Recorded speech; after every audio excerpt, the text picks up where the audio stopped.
প্রকৃতির কবি, জীবনের কবি, ছন্দের কবি, কবি জীবনানন্দ দাশের একটি বিখ্যাত কবিতা আবৃত্তি করতে যাচ্ছি। হাজার বছর ধরে আমি পথ হাঁটিতেছি পৃথিবীর পথে, সিংহল সমুদ্র থেকে আরো দূর অন্ধকারে মালয় সাগরে। অনেক ঘুরেছি আমি বিম্বিসার অশোকের ধূসর জগতে, সেখানে ছিলাম আমি আরো দূর অন্ধকার বিদর্ভ নগরে।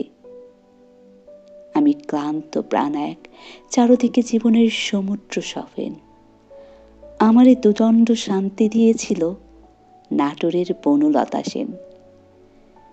চুল তার কবেকার, অন্ধকার বিদিশার নিশা, মুক্তার শ্রাবস্তির কারুকার্য।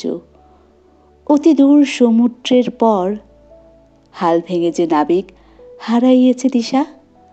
সবুজ ঘাসের দেশ যখন সে চোখে দেখে দারুচিনি দ্বীপের ভেতর, তেমনি দেখেছি তারে অন্ধকারে।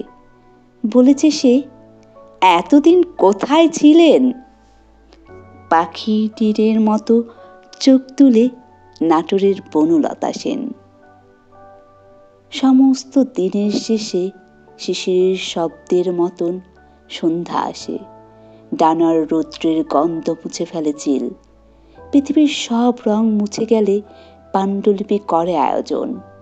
তখন গল্পের তরে জোনাকির রঙে ঝিলমিল। সব পাখি ঘরে আসে, সব নদী ফুরায় জীবনের সব লেনদেন।